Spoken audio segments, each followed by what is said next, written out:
최상목 경제부총리가 내주 초에 내년도 경제정책의 방향을 내놓겠다 이렇게 밝혔는데요. 이 발표에서 상당히 단호하고 비장한 단어들을 많이 썼네요. 그렇습니다. 사자성어로 각고면려의 자세로 열심히 하라 이런 말씀하신 것 같은데요. 우리가 각고의 노력, 뼈를 깎는 아픔 그 정도의 노력을 해라라는 취지인 것 같은데 그런 식으로 해서 이 취약계층이 따스함이 실질적으로 체감될 수 있는 경제정책을 해나가겠다 이렇게 지금 말씀하셨습니다. 특히 어떤 그 맞춤형 정책, 청년, 중고령층, 소상공인 그리고 취약 근로계층 등 취약계층에 대해서 타겟 어떤 그 지원을 통해 가지고 하고 또 더불어서 먹거리, 주거 기본적인 어떤 그 핵심 생계비 부담 대책 같은 경우에도 확실하게 어떤 그 대책을 마련하겠다라고 했는데요. 말씀드린 것처럼 체감할 수 있도록 해서 정말 우리 그 윗목 아랫목 할 것 없이 어떻게 보면 서민한테도 지원할 수 있도록 하겠다는 방향을 밝혔고 더불어서 소상공인에 대해서도 이 맞춤형 금융 지원 방안 이런 식으로 해서 최근에 카드 수수료도 할인하고 네. 여러 가지 지금 그 소상공인 요즘 어려운데 자영업자 이런 부분에 대한 대책도 마련하라고 지금 경제팀에게 그 큰 어떤 요청을 한 상태인 것 같습니다. 그 전례 없는 속도 또 그 규모의 집행 계획을 발표하겠다.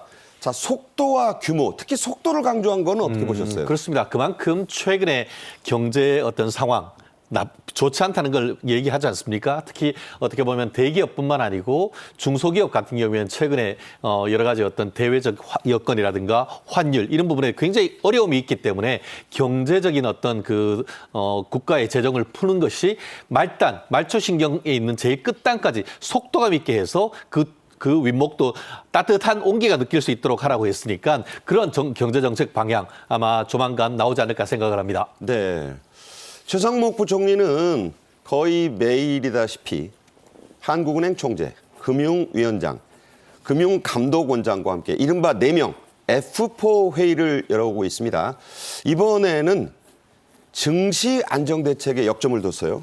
예, 그러니까 지금 시장이 굉장히 좀 안 좋죠. 환율은 굉장히 급등을 했고 주식시장은 좀 떨어지고 있고 가장 우리나라가 그동안 여러 번 거쳤던 그 경제 위기 때마다 나타나는 현상이 공통적으로 좀 발생을 하고 있습니다. 근데 이렇게 시장이 위기일 때 제일 중요한 게 그 수급이라고 그래서 시장에 돈이 들어올 수 있도록 만드는 거거든요. 지금 외국인 투자자들이 자꾸 빠져나가는 상황이니까 그럼 이 상황에서 외국인 투자자들이 빠져나간 이 공백을 뭘로 메꿀 것이냐. 네. 결국 이제 어떤 정부라든가 이런 쪽에 기관의 어떤 자금을 동원해서 이제 막아야 된다. 이런 식의 얘기들을 좀 할 수밖에 없습니다. 과거에도 그런 사례들이 많았고요. 그래서 최상목 부총리도 밸류 펀드라는 거를 이제 2차로 좀 조성을 해서 이제 3천억 원을 만들어서 이걸 시장에 이제 투입을 하겠다 이렇게 얘기를 했고요. 그래서 시장의 이 수급 공백을 해소를 해서 주가가 더 이상 떨어지지 않도록 그러니까 주가를 끌어올린다는 차원이 아니라 시장을 좀 안정화시킨다. 더 떨어지지 않게 한다는 차원에서 이 자금 얘기를 좀 했고요.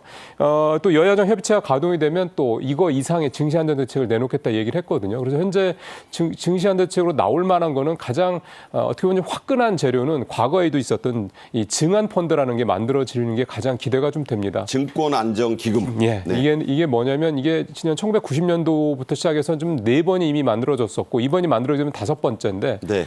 가장 가까운 게 지난 이제 그 팬데믹 때였거든요. 그때 2020년에 주가 엄청나게 빠졌었잖아요. 그러니까. 그때 10조 7천억 원 규모의 증안펀드가 만들어져서 실제 투입은 안 됐습니다. 투입도 되기 전에 시장이 반등을 했기 때문에 네. 그래서 이번에도 그런 효과를 정부에서는 좀 기대를 하고 있는 것 같습니다. 네, 지금 우리 증시가 뭐 홍콩은 물론이고 대만 증시보다도 저평가돼 있다. 심지어 저개발국 증시만도 못하다는 얘기가 나오고 있기 때문에 이 점에 있어서는 여야 공히 책임을 느껴야 되지 않을까 그런 생각을 합니다. 은행권도요, 소상공인 살리기에 동참합니다. 먼저 폐업 위기에 내몰려 있는 소상공인들을 위한 금융 지원이 나왔죠. 그렇습니다. 이거 나름대로 그 소상공인한테는 정말 정신 번쩍 들게 하는 나름대로의 좋은 소식이 아닌가 싶은데요. 은행권 같은 경우에는 우리나라 한 25만 명에 이르는 소상공인에게 14조 지금 대출이 있는데 그에 대한 이자를 연간 7천억 원 정도 이자를 감경해 준다라고 합니다. 실질적으로 이렇게 된다고 하면은 3년간 약 2조 원 정도가 지원되는 셈인 것 같은데요. 그렇게 되면 연간 그 소상공인에 대한 이자 부담이 1,210억 원, 1,200억 정도 엄청난 금액이기 때문에 아마 그 지금 현재 대출로 그대로 그 어떻게 보면 영업을 이어가는 분들한테는 상당히 그래도 숨 튑 수 있는 하나의 정책이 되지 않을까 싶은데요. 실질적으로 지금 은행 규모에 따라 시중에 한 20개 은행이 6천 내지 7천억 원 이자에 대해서 각 은행 규모에 따라서 이 은행에 따라서 네. 부담을 한다고 하는데 아마 구체적인 안이 조만간 나와서 실질적으로 내가 하는 주거래은행에서는 얼만큼 어떤 이자에 대한 경감이나 있는지 아마 조만간 이런 프로그램이 나오지 않을까 예상을 합니다. 사실 뭐 원금 갚기도 버거운데 이자 때문에 뭐 이 먹고 살기도 힘들다면 이건 정말 이자는 좀 내려줘야 된다. 최 변호사님께서도 뭐 대출 써보신 적 있잖아요. 그렇습니다. 뭐 사실 저도 지금 우리 집이 은행 집이다라고 할 그래요? 정도로 네. 보통 사람들 다 그 은행 대출이 있지 않습니까? 근데 최근에 특히 팬데믹 사태 이후에 이자가 높아지고 또 최근 같은 경우에도 뭐 주택담보대출 이자도 어떻게 보면 그걸 규제하기 위해서 낮추지 않고 있는 이런 상황이다 보니까 이자 대출 하다 보면은 집에 가지고 갈 돈이 없다는 그런 하소연을 많이 하지 않습니까? 그렇기 때문에 이런 부분에 있어서 물론 이자를 완전히 탕감하는 것이 아니고 네. 그 이자의 어떤 그 대출 기한을 연장해주는 이런 부분이긴 합니다만 그래도 어려울 때는 우리가 소나기는 피해가자는 건 아니겠습니까? 이 경기가 어려울 때는 같이 상생하는 그런 나름대로의 지혜가 아닌가 생각을 합니다. 흔히 이럴 때 뭐 빚을 다 탕감해주는 그런 정책을 내놓는데 이것은 곤란하죠. 도덕적 해이가 있습니다. 성실하게 빚을 갚는 분들이 있기 때문이죠. 그래서 경감하고 기한을 늘려주면서 가자 이런 얘기가 되겠네요. 이번 대책의 포인트는 최상목 경제부총리의 말 맞다나 맞춤형 지원이란 겁니다. 자, 어떻게 맞춰준다는 거죠? 예, 일단은 대상이 지금 좀 전에 앵커 말씀하신 대로 일단 정상적으로 이자를 갚아왔던 정상 차주라고 보통 얘기를 합니다. 정상적인 차주. 예. 그러니까 연체 이력이 없는 그런 분들, 그러니까 탕감에 대한 부분에 대해서 명확하게 좀 딱 규제를 했다 이렇게 보면 되는 거고요. 방식은 장기 분할 상환, 그러니까 오랫동안 나눠서 대략 한 10년 정도 이렇게 나눠서 분할 상환을 한다. 그만큼 부담을 줄여주겠다는 얘기고 또 하나는 이 기간 동안에 분할 상환을 하면서도 이제 이자를 감면해서 양쪽으로 이제 부담을 줄여주겠다라는 이제 방식이 되겠습니다.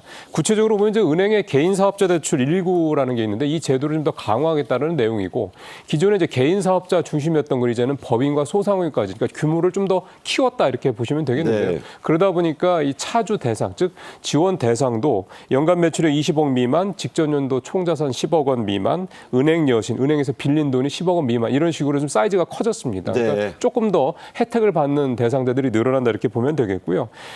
대환, 그러니까 이를테면 지금 대출 받아 있는 이 부분들을 10년으로 장기 상환을 하고 그다음에 이자도 감면해 주고 그래서 분할 상환할 수 있게 대출 상품 자체를 대환이라고 그러죠. 갈아타게 해주는 이런 갈아타는 방식도 좀 지원을 해주기로 했습니다. 네.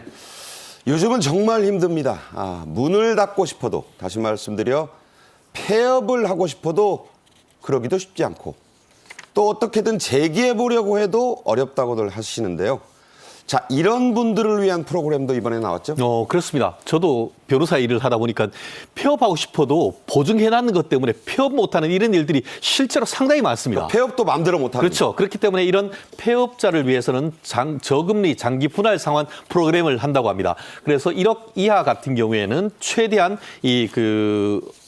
어떻게 보면은 한 30년까지도 이렇게 그 연장을 해줄 수 가장 있다는 것이죠. 길게는? 그렇게 네. 하고 그것보다 좀 많다고 한다고 하면은 한 10년 정도까지 지금 1억 초과에 대해서는 10년까지 분할 상환할 수 있도록 해서 폐업하는 것을 조금 더 쉽게 할 수 있도록 하고 더불어서 폐업하는 것이 아니고 지금 힘들지만 더 열심히 하면은 이 빚 청산하고 다시 재기할 수 있겠다. 이런 분들을 위해서는 상생 보증 대출과 관련해 가지고 상품을 새로 출시를 한다고 합니다. 그래서 이 부분 같은 경우에도 두 갈래로 나뉜다고 하는데 하나는 햇살론 119 대출 그리고 또 하나는 소상공인 성장업에 대한 어떤 지원 이 두 갈래로 나는데요.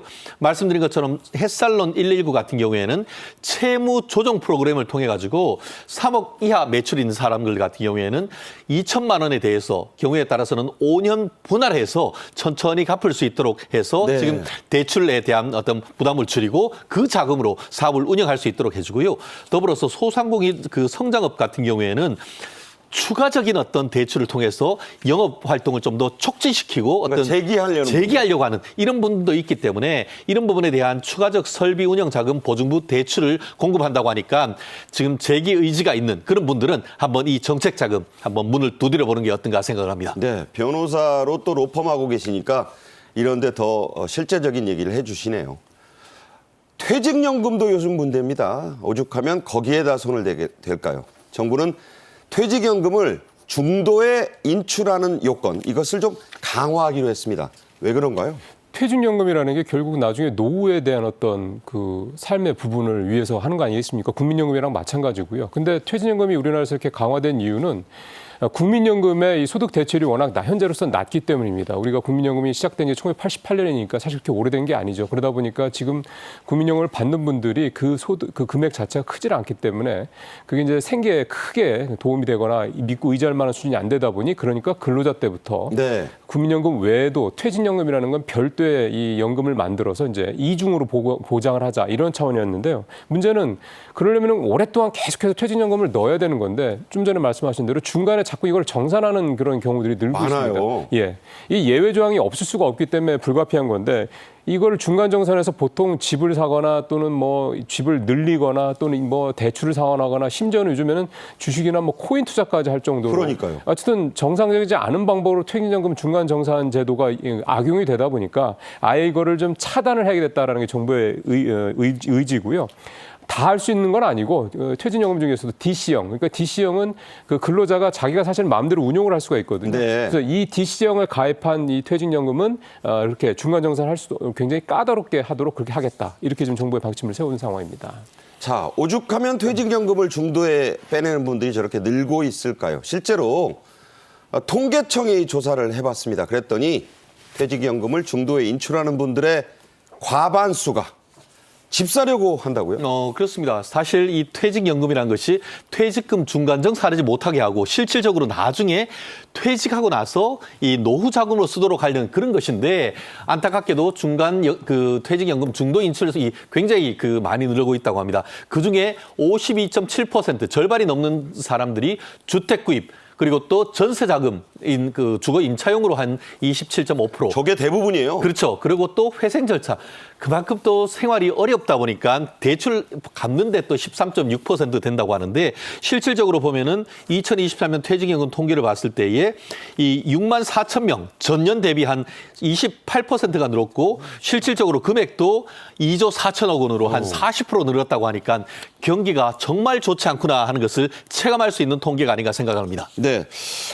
주거를 이유로 퇴직금을 중도에 쓰면 나중에는 어떻게 합니까? 그렇죠. 그렇게 물론 뭐 그 사이에 이 아파트 가격이 늘게 된다고 하면은 그 아파트를 다시 뭐 그 주택연금이나 이런 식으로 선순환할 수도 있겠습니다만 만약에 사놨던 어떤 아파트 가격이 뚝 떨어지거나 이렇게 됐다고 하면은 내 퇴직연금도 없어지고 네. 내 자산도 없어지기 때문에 이런 부분은 최대한 어떻게 보면은 다른 방향으로 해야 되는데 참 지금 상황이 안타깝고 다만 그럼에도 불구하고 정말 중요한 정책적 목표 같은 경우에는 아파트를 비롯한 주거를 안정화시키는 정부의 대책이 정말 시급하다는 것을 보여주는 통계가 아닌가 생각을 합니다. 네.